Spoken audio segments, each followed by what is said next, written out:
Élèves de terminale spécialité mathématiques, bienvenue dans cette vidéo où l'on corrige l'exercice 1 de probabilité qui est tombé au bac 2026 en Amérique du Nord le deuxième jour. Alors c'est un exercice classique de probabilité qui démarre par un arbre de probabilité à compléter et des calculs à faire assez classiques, une loi binomiale et on termine par une inégalité de bien-aimé de Chebyshev. On nous parle d'un supermarché qui dispose d'un stock de tomates provenant de deux fournisseurs, A et B, et il est constaté que 91% du stock de tomates est commercialisable. On notera C, l'événement, la tomate est commercialisable. Alors C, il est en bout d'arbre ici, donc on n'écrit rien concernant C 0,91. On se souvient simplement que P de C égale 0,91. On nous dit ensuite que 60% du stock de tomates provient du fournisseur A. Donc on a ici une probabilité de 0,6. Si vous voulez, sur votre copie, vous justifiez que vous allez avoir donc dans l'arbre P de B égale 1 moins P de A égale 1 moins 0,6 pour obtenir une probabilité ici de 0,4. On nous dit aussi que parmi les tomates provenant du fournisseur A, la proportion de tomates commercialisables est 0,95. C'est donc ici P de C, sachant A, qui est égal à 0,95. Et de la même façon, sur votre copie, si vous voulez, vous justifiez P de C bar sachant A par le calcul 1 moins 0,95 qui est égal à 0,05. Ensuite, question 2. Déterminer la probabilité pour que la tomate choisie soit commercialisable et provienne du fournisseur A. On nous demande ici donc de calculer P de C commercialisable et inter A, repérez le et ici. P de C inter A, c'est donc dans mon arbre ici P de A multiplié par P de C sachant A. C'est donc 0,6 fois 0,95 et on trouve 0,57. La tomate choisie, la probabilité que la tomate choisie soit commercialisable est égale à 0,57 si vous souhaitez écrire une phrase. Pardon, la probabilité que la tomate choisie soit commercialisable et provienne du fournisseur A est égale à 0,57. Question B. Démontrer que P de C sachant B, donc on est ici, voilà, dans ce qu'il nous manquait ici dans l'arbre, P de C sachant B est égal à 0,85. Alors pour cela, on connaît P de C. Donc on va écrire P de C qui est égal à P de C inter A plus P de C inter B. Alors je ne sais pas si vous devez le justifier, mais si vous avez à le justifier, vous dites car A et B forment un système complet d'événements. Voilà. En probabilité, on dit un système complet d'événements. En théorie des ensembles, on dit une partition. C'est-à-dire que A union B, c'est l'univers tout entier. Et A inter B, c'est l'ensemble vide. Alors quand il y a plusieurs parties comme ça, il faut que l'union fasse l'univers tout entier et que 2 à 2, hein, leur intersection soit vide. Bon, là, il n'y a que 2 événements. Donc c'est bon. Donc en fait, la justification hein, pour votre culture, c'est ça. Hein. A union B égale oméga, A inter B égale ensemble vide. Enfin bon, on va peut-être pas vous demander ça au bac, mais voilà. C'est ça qu'on appelle un système complet d'événements. Alors P de C inter A, c'est P de A. P de C inter A, donc je suis ici. Hein. Donc P de A fois P de C. Ça, alors P de C inter A, mais non, j'ai déjà calculé, pardon. J'ai déjà calculé. Donc on va remplacer par des valeurs. Donc P de C, on connaît, c'est 0,91. Tomates commercialisables. P de C. P de C inter A, on l'a calculé à la question précédente et on a trouvé 0,57. P de C inter B, c'est donc P de B fois P de C sachant B. Donc, j'ai toutes mes valeurs. J'ai P de C sachant B qui va être égal à 0,91 moins 0,57 divisé par P de B, c'est-à-dire P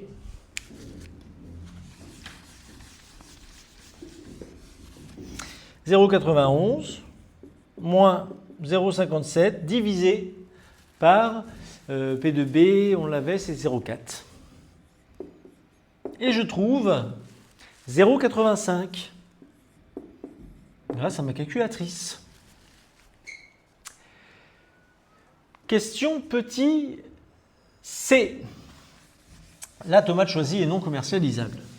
Donc on a du sachant C bar.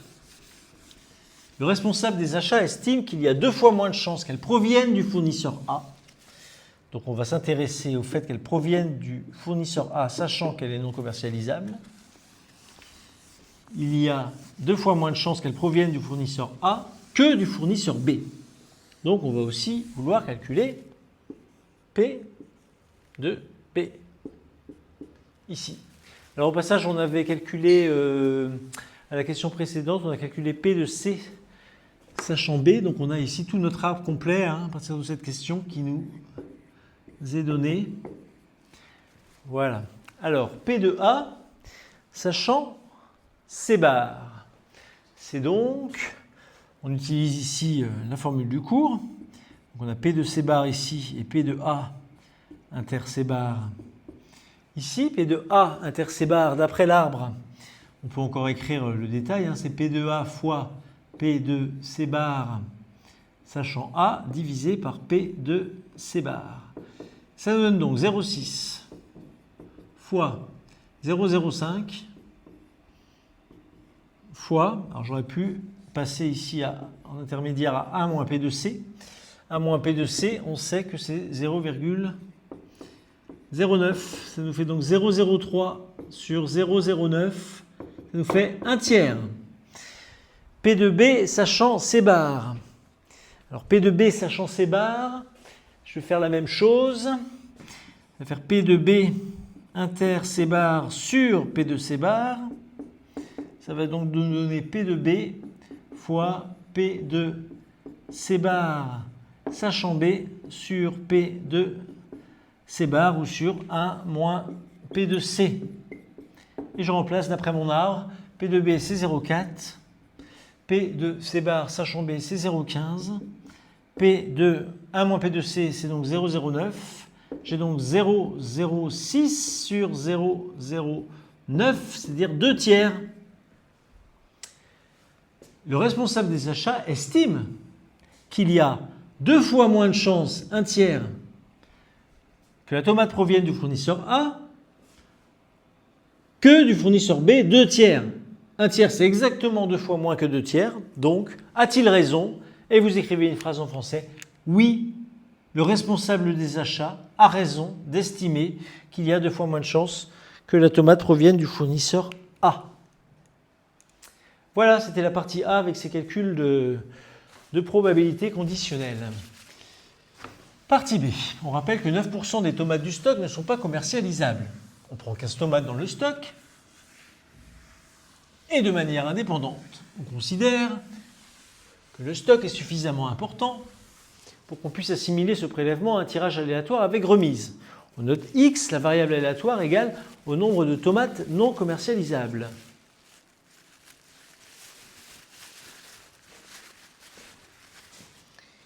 Dans cet échantillon de 15 tomates, petit a, on admet que la variable aléatoire x suit une loi binomiale. Bon, on l'admet. Alors si on n'avait pas à l'admettre, on rappelle la phrase du cours. X suit une loi binomiale car elle compte le nombre de succès réalisés lors de la répétition indépendante de n expériences aléatoires à 2 issues de probabilité de réussite P avec n égale 15 et P égale 0,09 ici. C'est ce qu'on nous demande, ce sont les paramètres ici. Donc x suit une loi binomiale de paramètres n égale 15 et P égale 0,09. Alors moi j'écris ça comme ça. Je ne sais pas. Et il faut une flèche aussi, certains. Voilà. Petit b, déterminer la probabilité qu'exactement. Donc on nous demande la probabilité qu'exactement de tomates soient non commercialisables. Il faut donc réciter la formule 2 parmi 15 fois 0,09 puissance 2 fois 1 moins 0,09 puissance 15 moins 2. Vous pouvez peut-être savoir que 2 parmi 15, c'est 15 fois 14 sur 2 fois 1, fois 0,09 au carré fois 0,91 puissance 13. Et ça va être égal à, je l'ai calculé ici, 0,250 à la calculatrice. On donnera la valeur arrondie au millième. Donc ici, on a fait ce calcul et on écrit la phrase. On reprend à la forme affirmative la question qui nous est posée. La probabilité qu'exactement de tomates soit non commercialisable est 0,250. Petit c. Déterminer la probabilité qu'au plus. Au plus, ça veut dire jusque, inclus. Donc cette fois, on est sur ce calcul-là. Alors, on ne vous obligera pas au baccalauréat à écrire qu'il s'agit de la somme pour k allant de 0 à 2 de votre formule, hein, k parmi 15, 0,09 puissance k fois 1 moins 0,09 puissance 15 moins k. Ou alors vous écrivez la somme de 3 termes, mais vous pourrez directement en fait passer ici, hein, d'après ma calculatrice, égale environ 0,853 d'après ma calculatrice. Hein, je le lis ici. Hein. Je n'ai pas calculé de tête. Je l'ai calculé avant à la calculatrice. Voilà. Voilà, donc juste 2 calculs de loi binomiale, hein, vous voyez. Et on passe à la question 2. On constitue désormais un échantillon de n tomates toujours dans les mêmes conditions. Où n désigne un entier naturel non nul. Donc on n'est plus sur 15 tomates, on est sur n tomates. La probabilité, elle ne va pas changer. Hein. Donc x va suivre une loi binomiale de paramètres n, on ne sait pas le nombre de tomates, mais toujours de probabilité 0,09. On note xn, la variable aléatoire, égale au nombre de tomates non commercialisables, et grand Fn, la variable aléatoire égale à la fréquence de tomates non commercialisables dans cet échantillon de n tomates. On a donc Fn égale xn sur n. Alors, il y a souvent 2 types de variables aléatoires, là, quand on fait bien-aimé de Chebyshev. Ne confondez pas Fn et Mn, qui est souvent une moyenne de plusieurs comme ça, variables aléatoires. Là, c'est juste la fréquence. Hein. On a une seule variable aléatoire et qu'on divise par n. Voilà. Alors, voilà, c'était juste une parenthèse. On admet que la variable aléatoire xn suit la loi de binomiale de paramètres n et de probabilité 0,09. Car calculer l'espérance de Fn. Alors, l'espérance de Fn, c'est l'espérance de xn sur n.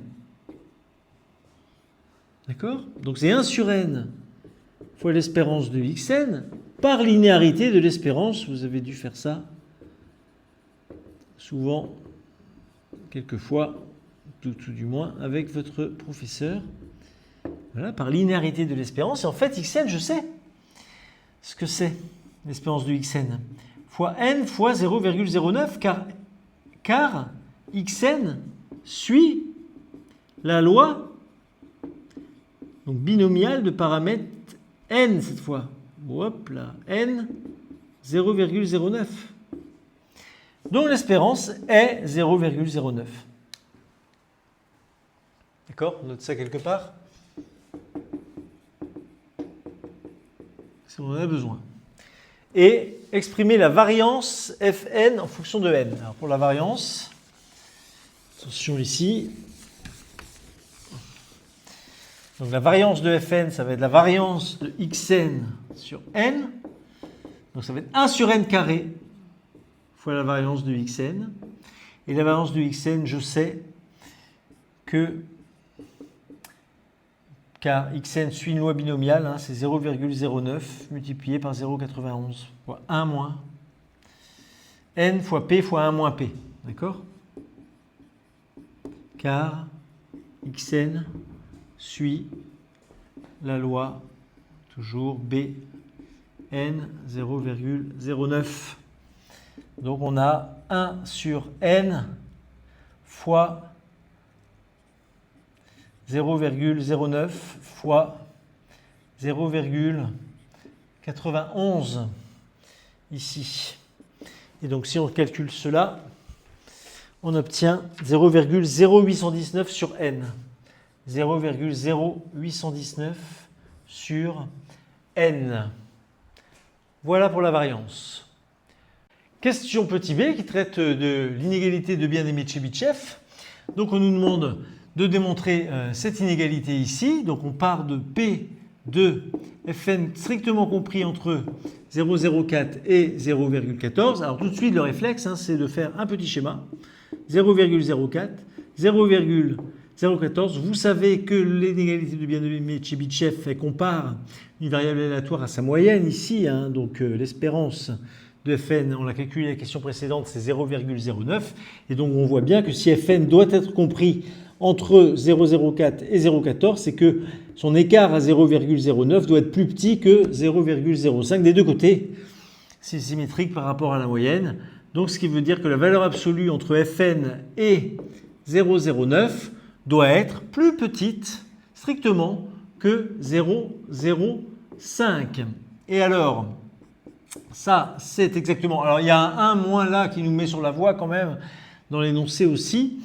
Ça, il y a autre chose qui nous met sur la voie, c'est que l'inégalité de bien-aimé de Chebyshev, elle est écrite, ce ne serait pas obligatoire ici d'avoir un supérieur strict, mais elle est écrite pour du supérieur ou égal ici.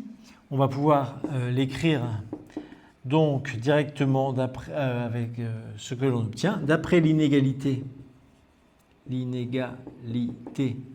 de bien-aimé, pour la dernière fois, apprenez à l'écrire, Chebyshev,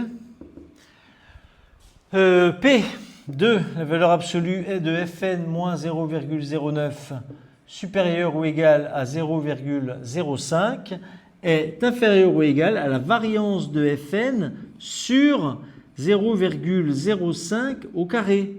C'est-à-dire, la variance de Fn, on l'a calculée à la question, on pourra mettre ici d'après la question précédente, petit a, petit 2, petit a, de la partie B, grand B de A. On nous avait demandé ici d'exprimer la variance et donc on avait trouvé la variance qui était égale à 0,0819 sur n. Donc on obtient ici 0,0819 sur n fois 0,5 au carré. Et ça, c'est encore égal. Alors, je vais mettre ici.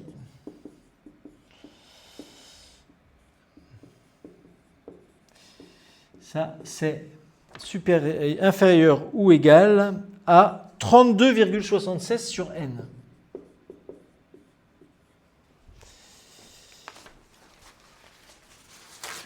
Voilà, on va donc pouvoir conclure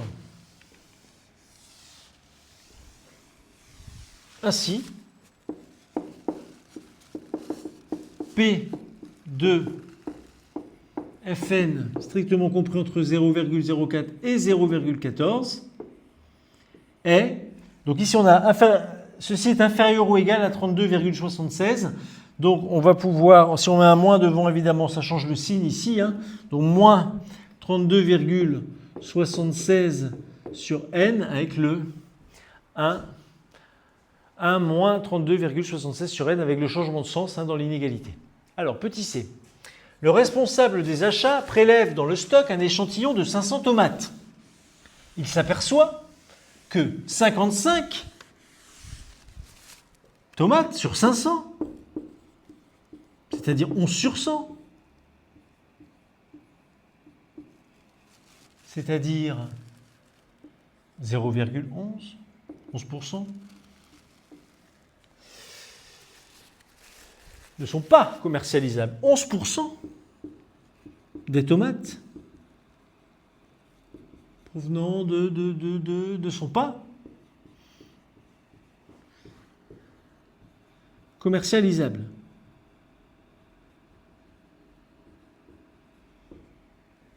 On est bien dans le cas, on est donc ici dans le cas où Fn est compris entre 0,04 et 0,14. Or,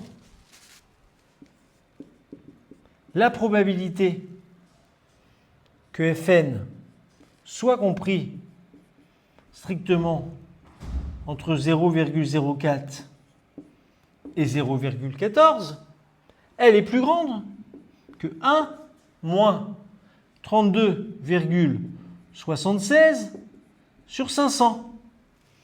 Et 1 moins 32,76 sur 500,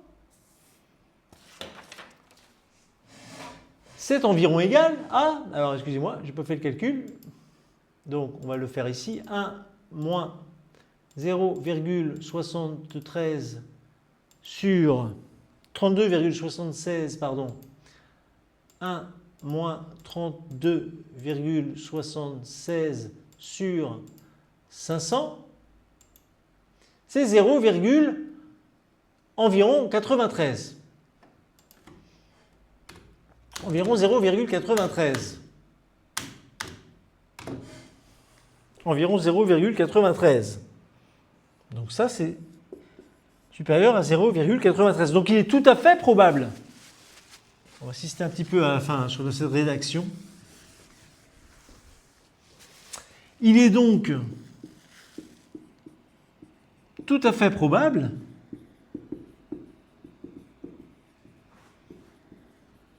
que 11% des tomates soient non commercialisables. Est-ce conforme à ce qu'on pouvait attendre? Oui, la situation est conforme à ce que l'on pouvait attendre.